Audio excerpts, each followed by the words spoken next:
McClendon marches down the dugout steps with first base. McCutcheon's throw. The runner breaks to the plate. Here's the throw. Wow. He is out. The Buccos win.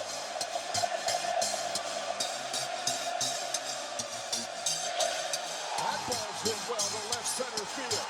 Back toward the track. And that ball is gone. You are listening to the North Shore 9 podcast. Follow them on Twitter, Instagram, and Facebook. Also, make sure to watch NS9 Live every Thursday on Twitch and help support by becoming a patron. Let's go Bucks! Yo, yo, yo, welcome to DiNardo's Dugout. I am your host, Anthony DiNardo. Oh, man, welcome to this cold-ass election day. Man, it is freezing. What is it? Look at it. Pittsburgh, it's 40 degrees, Pittsburgh. It's not too much better here in Jacksonville at 52. I'm cold. As you can see, I got my sweatshirt on this morning. Woke up just chilly. I was in a tank top last night. It was actually feeling really nice. Not this morning. Anyways, welcome to DiNardo's Dugout.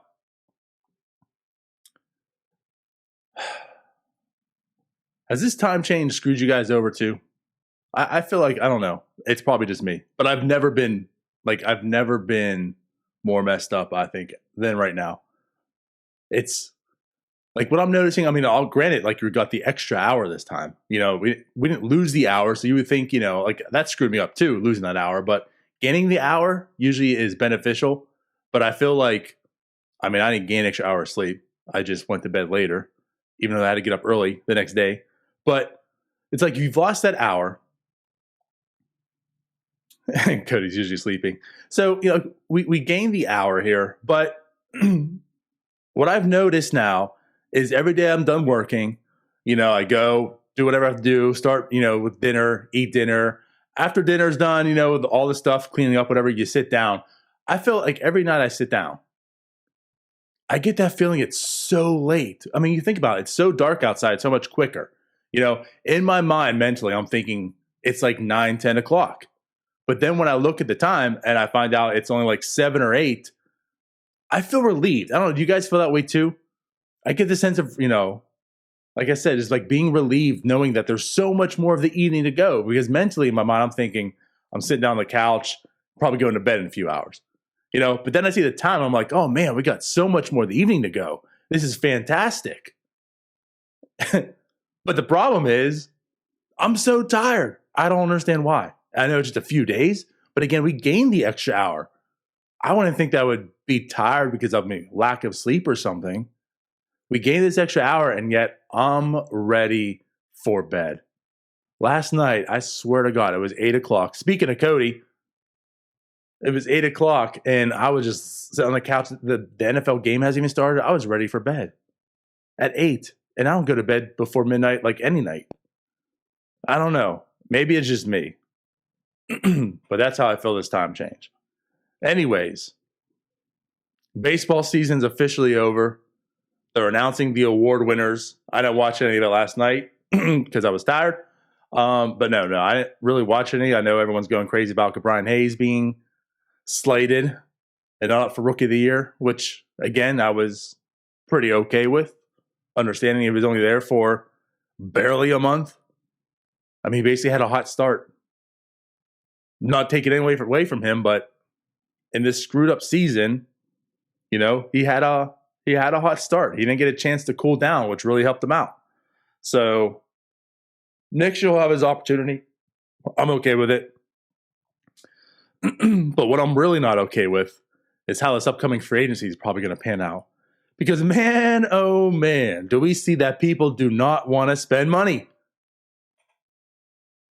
If there's one thing you've noticed and seen this trend with baseball over the past few years, right? How terrible have the winter meetings been? Probably over the last 3 seasons. Pretty bad. You know, most of the action happens in winter meetings. And as we've noticed, they've gotten slower and slower.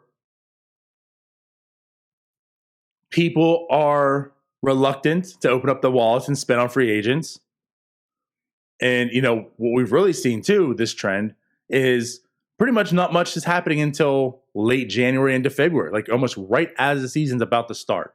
The free agency just waiting out until more or less the players, they're the ones that budge and say, all right, I'll take this as the best offer, take the deal. We're not seeing November signings and then again, like the winter meetings open up and then it's like a free-for-all frenzy of trade signings. We haven't seen that. We see, think about, obviously, Manny got paid, but think about that free agency, Manny and Bryce Harper. They just had to wait it out until they finally signed. And like what's happening is we've all known this, the CBA is going to come up next year. And we thought maybe last year was a little bit maybe of an upswing. Maybe they're seeing some like good faith offers. So that way the players wouldn't be so disgruntled when the CBA comes up. But it's like this pandemic couldn't have come at a better time for the owners and their mindset. Because now they have every reason to scream poor that we can't afford these guys. Though we'll never really truly know because they won't have to open up the books since there's no actual sharing revenue, but true sharing revenue. But think about it. So these teams have been wanting to pay free agents for how long? Now this pandemic comes. They have a true built-in excuse. There is an excuse. It is valid. How valid it is, that can be up to determine. But it is a valid excuse. They had this pandemic. The Indians won't give Brad Hand $10 million. They waived him over $10 million. One of the best relievers in the game. $10 million. Colton Wong, who's been basically a 3-WAR player. You're right? A 3-WAR player almost year in, year out. Cardinals said, nope, we can't afford them. This is what I'm going to be very interested in. Every season there's like these storylines, with everything. And there's like a quote that comes out and hammers a team, a la the Cubs. The Cubs when the Ricketts said that they were broke.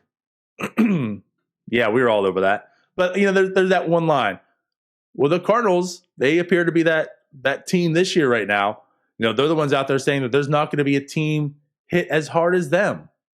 Because there's no team that relies more on their ticket sales than the Cardinals. And granted, they are the ones that tweet out every game they're sold out. Now let's be realistic here too. That is to a degree obviously believable. That's why the Cardinals are very successful also. Within their market is because they have outstanding fans. By outstanding, I'm not talking about them personally, but I will say that they show up. They go to the games. They're there year in, year out. They're there. So, there is, yes, a degree to what he's saying to be true. They do generate a lot of money on their ticket sales. So, obviously, the one thing that was missing this year, well, one of the things was ticket sales, people at the games. So, yeah, they are going to get hard. But what a quote. What a precursor to saying, well, this is why we can't spend money. This is why we can't do anything. Colton Wong, who's been a mainstay, we can't keep him. Yadi Molina, we'll find out. Apparently he has 3 other teams interested in him. But yeah, I'm very, very worried about this offseason and how it's going to play out. Because not only with the trend of each offseason, but now with the true excuse of why teams can't spend, I don't know what's going to I don't know what's going to happen. And what I mean by that is,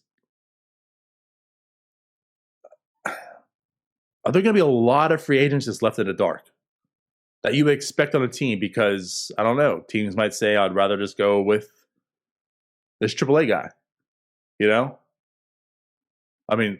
top free agents, Colton Wong will have a job. Probably not for what he wants to get paid for, but he'll have a job. But think about, those mid-tier free agents that has always been like the worry in this free agency, like how much more it's going to hurt them. I don't know. Anyways, on top of that, we have some other news to talk about. So the White Sox, they're speaking of awards, their manager Rick Renteria was up for Manager of the Year, who also was fired. So The guy who potentially could win Manager of the Year is without a job with the White Sox. They did fire him. I'm not here to poo-poo all over that decision. I mean, that is what it is. I'm not following the White Sox as in depth to determine if that was like truly legit or not. Definitely here's some questionable decisions he makes as a manager. So, okay, I mean, it is what it is. You know, they've been in a rebuild. They're now there. Like, they've arrived. The White Sox have arrived. This year, you know, I don't think too many people are expecting expecting the team to really get over the hump. They were going to be good and competitive, and next year will be the year, and it seems that to be the way. Maybe they arrived a little bit earlier than anticipated, but regardless, they're here. They're ready now to win a championship. So you could say, I mean, Rick Renteria is not the guy, and I'm cool with that. You know, he was a good enough guy to get you through what you needed, and now that you're ready to compete, you want to get your guy. But Tony La Russa, that's the guy that you picked? Tony La Russa? All right, there's definitely some shock value to this. I was one of them. I mean, I'm not going to say rumored, but there were some talks going that, you know, he's on the short list. It could be Tony La Russa. I don't know how serious I took that. I mean, you can connect the dots to almost anyone this time of the year, depending on who you're talking to. So hearing Tony La Russa's name, okay, I mean, that's interesting. But let's really think about this, because it's quick and easy to just shit all over this, right? But let's think about it. Take a step back. What is Tony La Russa? Tony La Russa is a baseball man. I mean, think about how long he's been in the game. This guy knows baseball. Without a doubt. This guy has an incredible baseball IQ, I'm sure of. It's not like, I mean, think about, you know, that like a young up-and-comer, right? Tony La Russa knows baseball. He knows how to manage. Now, his age is a bit of an issue. I mean, he's 76 years old. He's getting up there. He's been away from managing for basically a decade. You know, that can be an issue. But even after his managing days, I mean, he's been in front offices. He's been with Arizona. He's been with Boston and then with the Angels recently this year. So, like, he's still been within the game, a different aspect.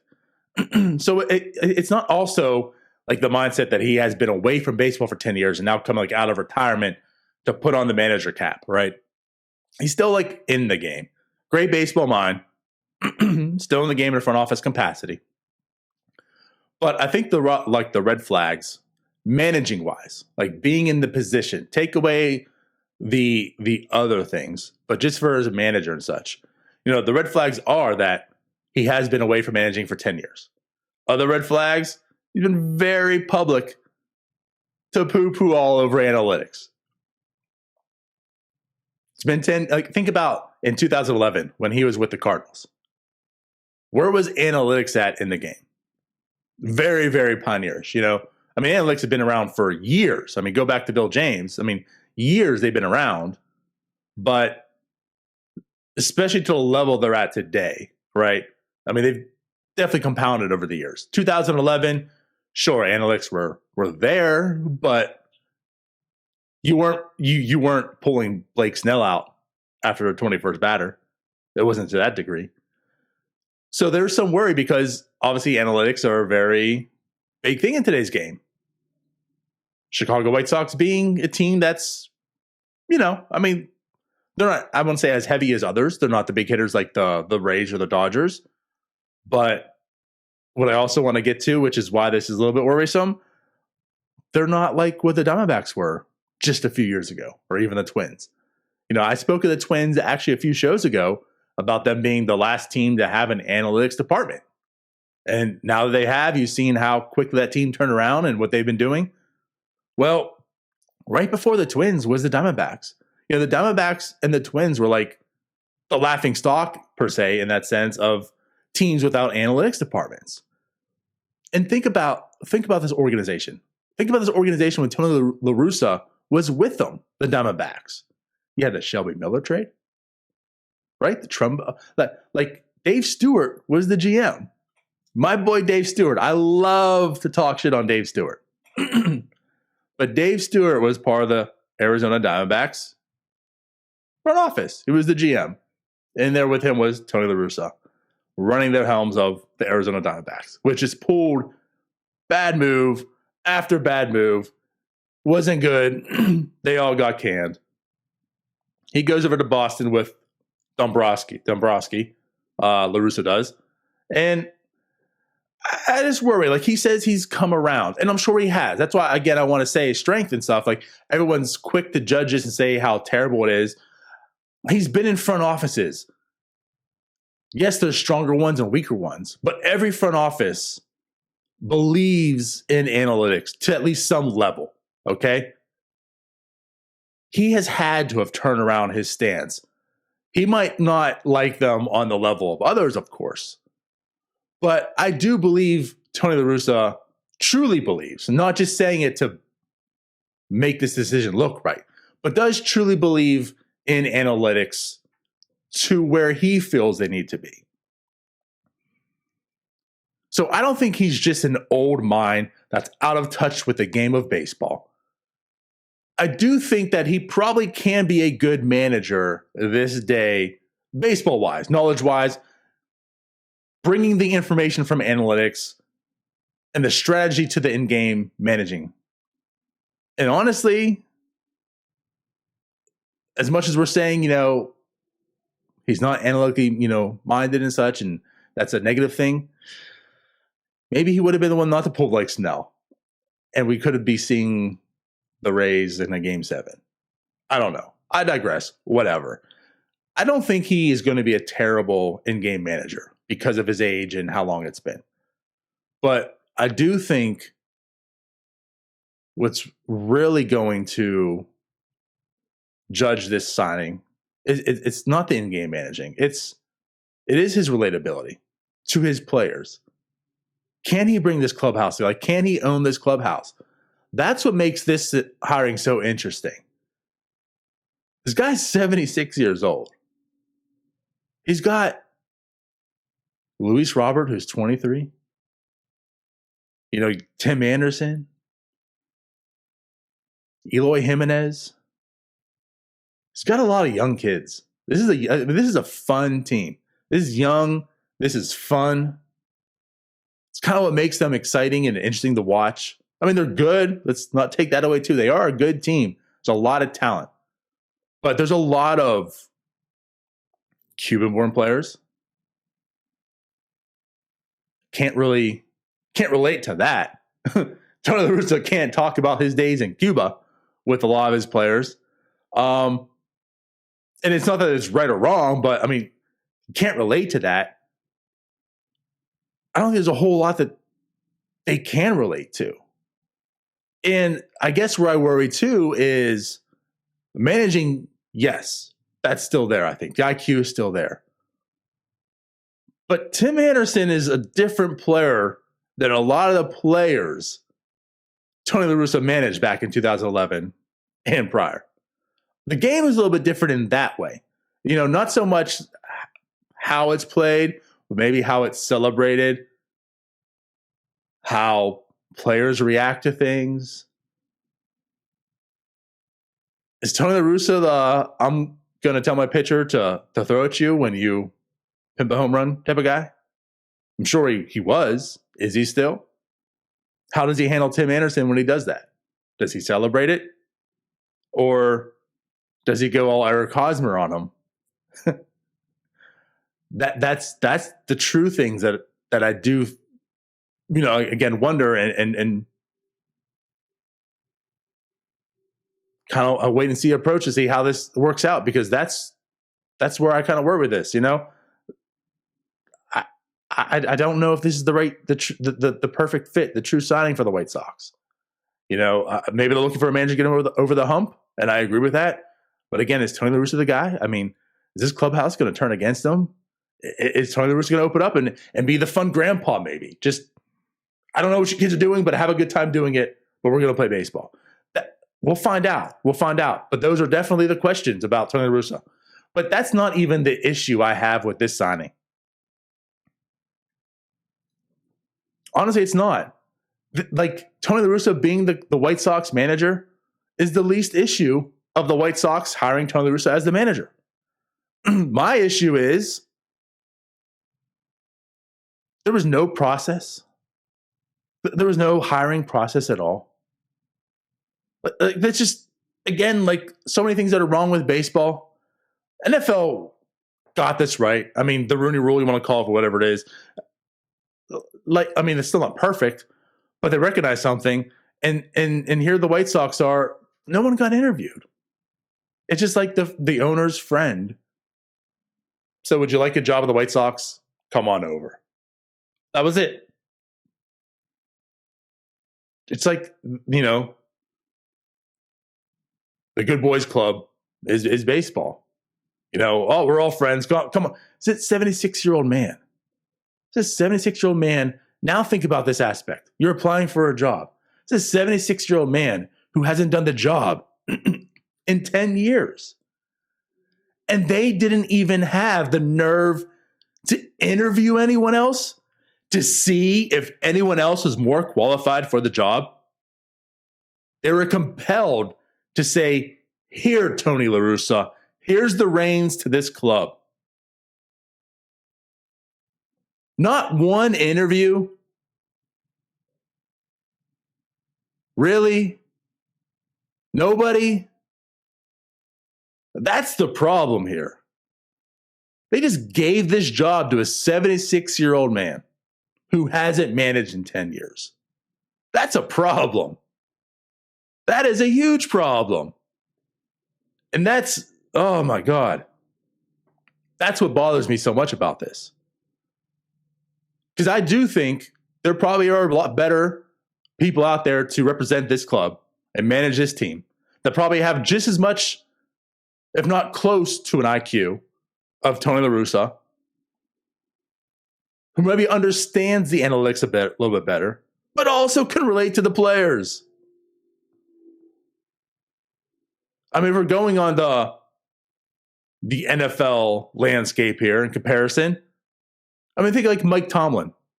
You might judge and question his in-game stuff a little bit.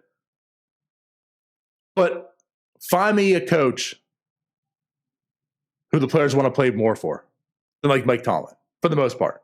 You know? Those guys will run through a brick wall for him.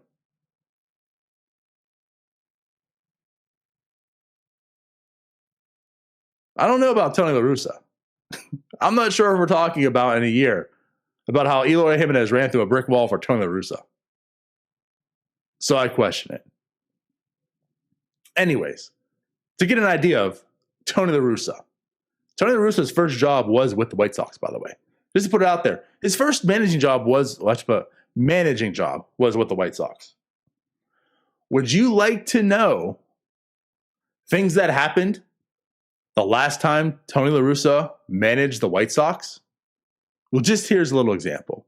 The last time Tony La Russa managed the White Sox, Terry Bradshaw won MVP, defeating Roger Staubach in Super Bowl 13. Once again,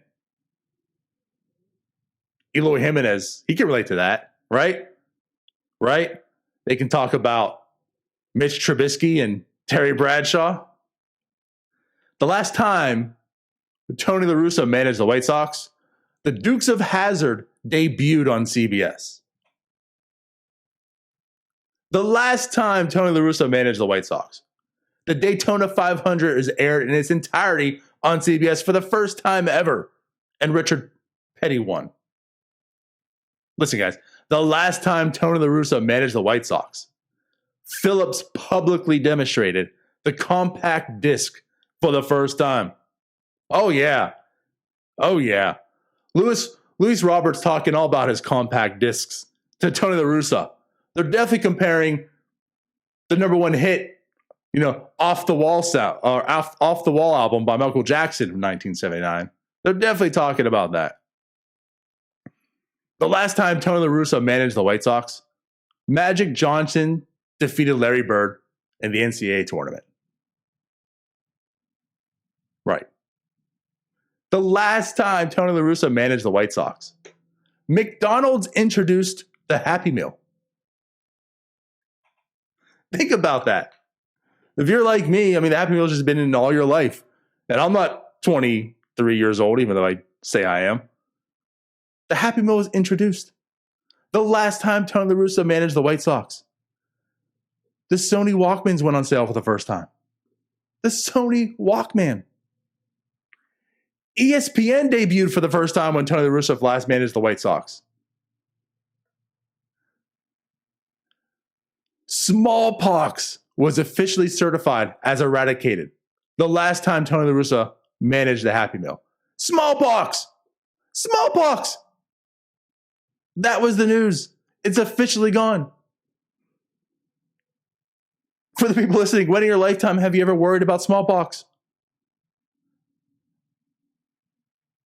The year before Tony La Russa managed, it was still a thing. Smallpox. By the way, the last time Tony La Russa managed the White Sox, the White Sox reliever, Garrett Crockett, his father graduated kindergarten. The reliever on your team, La Russa managed the Happy Meal? Yes, Ryan. The manager on your team. This is Garrett Crockett. He is a reliever for the White Sox. His dad was 6. I mean, think of Tony La Russa can be these people's grandfathers, even potentially some of them to a degree, great-grandfather. Tony La Russa. This is the guy that you've chosen without interview, without question. The guy you chose to lead this team to the World Series now.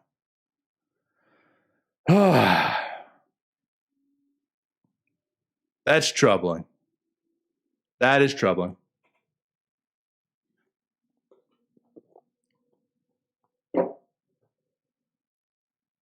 So I don't know, guys. This Tony La Russa signing's got me a little sideways here. This upcoming baseball season, I should say off season with free agents, got me a little sideways here. Again, you know what really stinks too? This is we joked. Ryan's on the stream right now watching. You know, when Ryan was with North Shore 9 still, because he wasn't too busy selling houses and being a dad. When Ryan was still on the stream, we talked about how last offseason was like the perfect offseason for the Pirates. Because all the salary, like no one wanted to pay for free agents, right? It's going to be even worse this year. And like, think about all the years of the financial flexibility we've talked about. Like, just think, this ain't happening and this ain't true. But it's like, think about all the money they potentially save, right? We keep hearing about the financial flexibility. Where they've been saving money for all these years, pocketing all this money. And now is not a better time to sign up all these free agents by the Pirates. I don't know. I was on board to say that the Pirates should have picked up Brad Hand as well for the $10 million. Nobody did. That didn't happen. MLB Trade Rumors has put out like their predictions and such, which again, I don't know how you can predict this offseason of how and who's going to get signed. But they're predicting 2-year, $14 million. I mean, you can get Brad Hand for 2 years at $7 million apiece. Like, how is you as a Pirates? Of course, he has to sign. Takes 2 to tango. But like, how are you as a Pirates not looking at these type of players, even though you're in a rebuild, trying to scoop up? So if it's 2 for 14, try.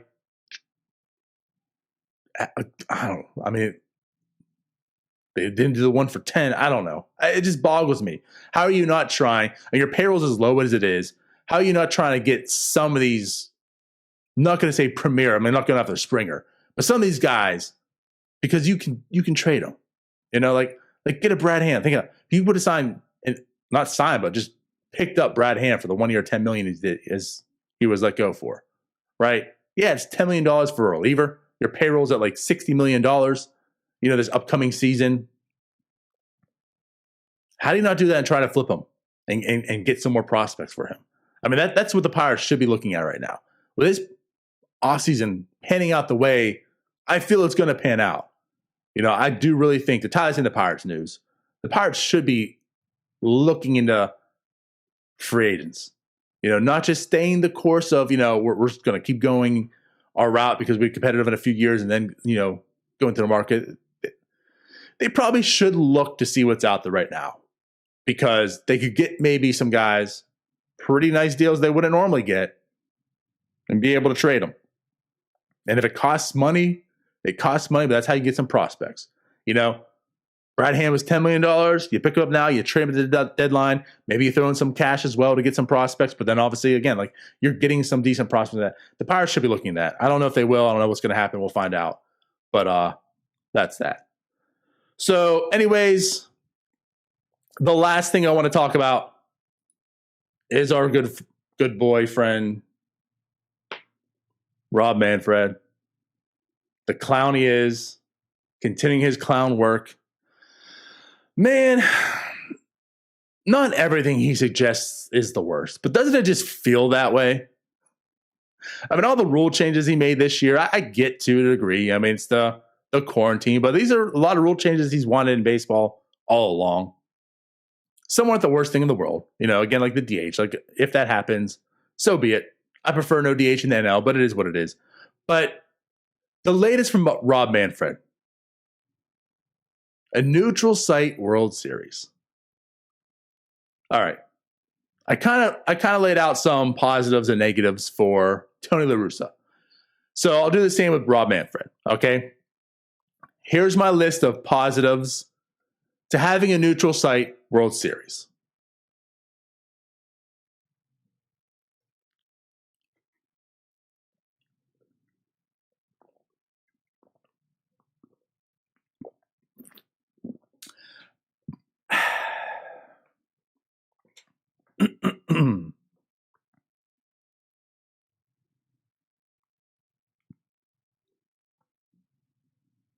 Excellent. Now, here's what's wrong with having a neutral site World Series. NFL can do it. NFL is one game. You have the playoffs. The thing, NFL is also king. I mean, just it is what it is. NFL is king. NFL is a better product than baseball. It's consumed more than baseball. You can't say baseball is better than the NFL in that regards. It is king. There's a reason everyone watches it on Sunday. So with that being said, you can pack a stadium the year before the game's even played. You know what I mean? People are buying tickets now. They've already bought tickets for this upcoming Super Bowl and have no idea who's in it. It's a one-game take-all. It's exciting because it doesn't matter. I can watch the Chiefs and 49ers, even though me as a Dolphins fan, my Dolphins aren't in it. I can watch it. I can root for it. We can get together. We can party. We can enjoy this. There's a Super Bowl. It's over. It's done. It's fantastic. Now, obviously, fans of the team buy tickets later and you have that experience, but you don't need the crowd noise in football. You don't need, the fans of each team to pack the bowl. It's one game. When you're talking about a series, like this is also why it wouldn't be good in the NBA, wouldn't be good in hockey. Who is buying Game 4 tickets right now for this upcoming World Series next year? Not knowing who's in it. Who's buying Game 5? Who's buying Game 6? Hell, if there's a Game 7, who's even going to show up for Game 7? You can't have a neutral site World Series. I mean, that's what makes the World Series great. The home teams. Think about any playoffs, really. Again, not so much in football, but think about baseball-wise, right? You have the home crowds in there. It's exciting for those teams, those markets. But just think about ticket-wise. Just think about the dynamics of this. Sure, games 1 through 3, even the 4, probably sold out. Who in advance is buying 5, 6, 7, right? And say the Pirates, God forbid, but say the Pirates are in the World Series and the World Series is played in Texas. Because the Pirates are going to Game 7 right? It's going to be a Game 7 do or die game, like the best game in sports. Are you now just like getting a ticket and flying to Texas and buying a ticket to go to the game? So some random person in Texas is going to be going to that game now. You're going to have a mute crowd because nobody truly cares. The sound of baseball is a real thing. It's not good for the fans. You're going to tell me people from Pittsburgh aren't going to be able to see their team win? That's where all the stories. That's so much fanhood. That's why the wild card games were so great in Pittsburgh. It wasn't even a World Series, but it was so great in Pittsburgh, and it helped lift baseball back into that community for a little bit. And not having that now for baseball, like that's just a terrible idea. Why would you want to take it away? What are the benefits of having it at a neutral site? Again, with NFL, you can plan it out. It's one game, and you will pack that stadium for one game. You don't even need the fans of each team to be there. Fans of football would be there. And it's a big party. It's a big party. You can plan all this, do all this, one big day. Huge event. Game 7 of the World Series can't and won't be a huge event because it's not guaranteed. You don't know if it's going to happen. But if it was in Pittsburgh that night, you best believe that would be huge for Pittsburgh. And or if it was in New York, Game 7, it's lit. Like Game 7 against the Yankees and the Pirates in Texas, who cares? Who cares? Nobody. Why even bring this? Like, why even want to do this? I don't understand that. What is the benefit of having it at a neutral site? There doesn't seem to be any. None. So I don't go. I don't know. Rob Manfred again, just throwing things out there. Now, as I said before, I don't hate the man for bringing up ideas. I don't hate the man for identifying we didn't improve our product. But why are his ideas all terrible? He tries. I'll give him credit for that. But he's terrible at it. He's a terrible, terrible commissioner. Anyways, that's the show. We'll be back tomorrow with Starbucks, Jim and I. And then also this Thursday, 9 p.m., NS9 Jeopardy. We have our 3 contestants ready to go. So this will be episode edition 2 of NS9 Jeopardy. And then we'll see y'all later. Bye-bye.